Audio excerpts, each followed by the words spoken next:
haces gastar por semana. Porque... Pero reconoceme que son todas ofertas. Sí, son todas ofertas. No, y muy buenas, la verdad que doy fe. Sí. Bueno, seguimos con el tema de Colonia de Nueva Palmira, que comenzamos en el primer bloque. Vamos al doctor. Llama profundamente la atención la cantidad de casos, ¿no? que se dieron en tan corto periodo. Uno no es por ser alarmista, pero si hablamos de números, estamos hablando de que la zona roja se considera entre 24 o 25 personas cada 100.000 personas. Estamos hablando de que aquí tenemos ese número cada 10.000 personas. Entonces sorprende bastante la cantidad de contagios. Yo escuché muy atentamente el tape y me pareció muy razonable los controles, encapsular y demás. Pero hay una cosa que no se dice, o no se dijo, de pronto, y que a mí, sinceramente, me inquieta un poco. No hay que olvidar que tanto Nueva Palmira como la Concordia, la Paloma y la Graciada, esas playas que están allí sobre el río Uruguay, son la principal entrada del contrabando de la Argentina en nuestro país. Una barcaza entra entre 12 y 15 minutos, llega allí, con contrabando, cocaína, en fin, una serie de cosas. Y ese tráfico, que muchas veces es difícil de controlar, quizás ahora se pueda controlar un poco más, quizás habría que abrir un poquito más los ganchos y prestarle atención, porque si encapsulamos Nueva Palmira, pero si tenemos de enfrente ese flujo de barcazas que existen y que las hay, quizás ahí la solución de encapsular no sea suficiente. No, inclusive mi pregunta por el tema de Carmelo también tenía que ver con algunos puertos privados que hay allí, que ya sabemos. Que no tienen control, o el Contralor menor pasó con temas de lavado de activos y una serie de cosas más. A eso... O sea, habría que abrirnos un poco los ojos también en toda la zona esa, ¿verdad?, del limítrofe que tenemos con Argentina por el río Uruguay. Hoffman. Sí, el 80% del país está produciendo y se están generando estos traslados porque se está dando estamos viendo que gente que se traslada de un departamento al otro genera estos brotes de COVID, ¿no? Entonces digo, cuando se capsula en Montevideo, uno dice, bueno, tenemos la respuesta adecuada en los hospitales, pero en algunos lugares del interior no hay sanatorios, no hay ambulancias. Entonces, ahí eso es lo que me preocupa, y me preocupa más cuando empecemos la temporada de verano, que hay mucha gente que se traslada. Y lo otro, ¿qué controles estamos haciendo de los ómnibus interdepartamentales que salen al interior del país, ¿no? Digo, se supone que hay un protocolo para eso. Entonces, digo, buscar la forma de chequear esa gente que realmente está viajando y bueno, y llama la atención que a medida que van pasando los días seguimos hablando lo mismo. Hay gente que no entiende que el tapaboca es la mejor vacuna que tenemos, ¿no? Y seguimos viendo montones de gente en las plazas, montones de gente caminando sin tapaboca, aglomeraciones, y vamos a seguir teniendo problemas, ¿no? Digo, hace poco justo me tocó venir acá por el tema de que la policía tiene que disolver esas aglomeraciones, pero yo veo que cada vez seguimos hablando de lo mismo y cada vez se dan más casos y cada vez tenemos más gente contagiada, ¿no? Entonces, con contagio. Entonces, esa es mi duda.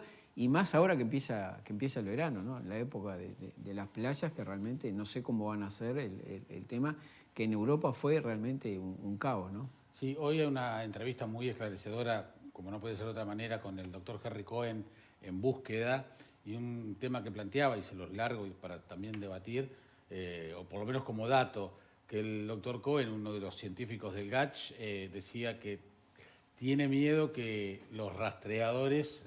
la fatiga de los rastreadores, o sea, si bien todos hemos tenido nuestra propia fatiga por todo esto que tú decías, ¿no?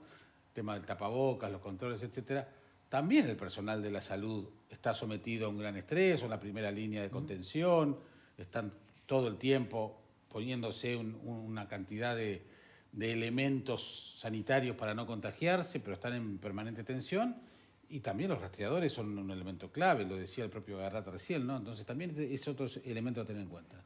Hablaba, creo que de 100 casos, en caso de llegarse a los 100 casos por día. Ahí corremos el riesgo. Ahí corremos el riesgo de perderle el hilo. Exacto. Entonces, vamos a hacer un poco de memoria, a repasar. Empezamos con la libertad responsable, pasamos después de mayo a la nueva normalidad, y yo el otro día decía, y lo sigo repitiendo, que concepto muy uruguayo, le garroneamos 8 meses a la pandemia. O sea, nos convertimos en una isla Recién hablabas tú, Jaime, de Nueva Zelanda, que es una isla, realmente es una isla. Claro. Nosotros fuimos una isla sin serlo, porque tuvimos un caso bastante parecido, pero con Argentina y Brasil al lado. O sea que realmente podemos hablar del milagro uruguayo de estos 8 meses. Pero bueno, creo que de la nueva normalidad tendremos que acostumbrarnos a la nueva anormalidad que empieza ahora. La pandemia para el Uruguay está empezando en estas horas. Porque empieza a haber cada vez más casos, más difícil de rastrearlo, más difícil de testearlo, más difícil de controlarlo. Y lo que se está dando es que, como regla general, ¿no? Vemos tanto en el caso del joven militar que fue a Melo, como en el caso del gimnasio de Nueva Palmira, o alguna situación que se dio en el día de ayer y en la mañana de hoy en Maldonado, en un importante y muy afamado colegio del departamento de Maldonado, se da a nivel de los jóvenes. Y a nivel de los jóvenes, el problema es que son asintomáticos. O sea, al ser asintomáticos, muchas veces no saben ni siquiera que están cursando la enfermedad y que están contagiando a otros. Y hacen su vida normal.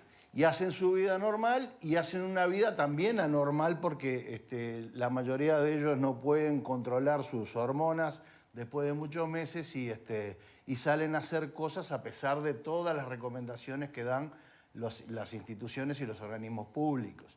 Entonces es bravo esa situación, lo decían los compañeros todos recién, sobre todo de cara al verano. Tenemos que tomar en cuenta y como comunicadores por lo menos tener la responsabilidad de pensar algo más allá del diagnóstico, ¿no? Yo creo, acá puse 3 objetos en la mesa, son 3 generaciones en juego. Los jóvenes hasta 30, 35 años, hasta 65 años y los más veteranos, los adultos mayores. El trasiego entre los jóvenes y los adultos es inevitable, porque es inevitable en casos de presencialidad en las instituciones de enseñanza y es inevitable en los hogares. Están los hijos con los padres. El gran tema de estos meses que viene es cómo hacemos con esta tercera línea, que es la línea de los adultos mayores.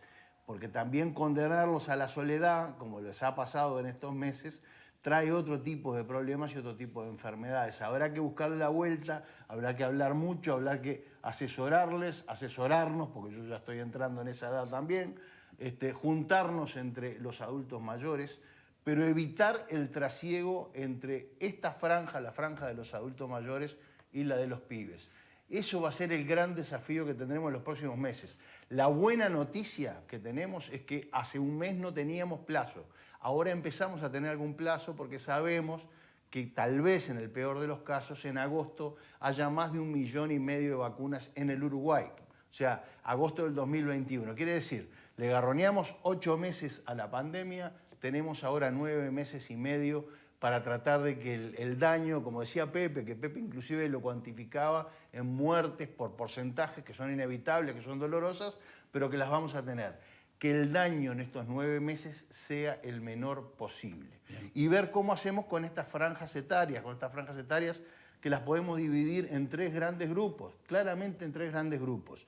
Los jóvenes que se van a contagiar y son asintomáticos, los adultos que probablemente también sean asintomáticos y de alguna forma a cuidar a esta franja para que es donde se da el daño efectivamente y las muertes, que es la de los adultos mayores. Bien. Sí, el informe epidemiológico, el último, está muy bien lo que dice Juan Ramón, porque si bien es muy baja la incidencia en los adultos mayores, en esa tercera división que hacía él de la sociedad, es el que tiene el índice de letalidad más alto. Claro, obvio, supera el 13%. Sí, claro.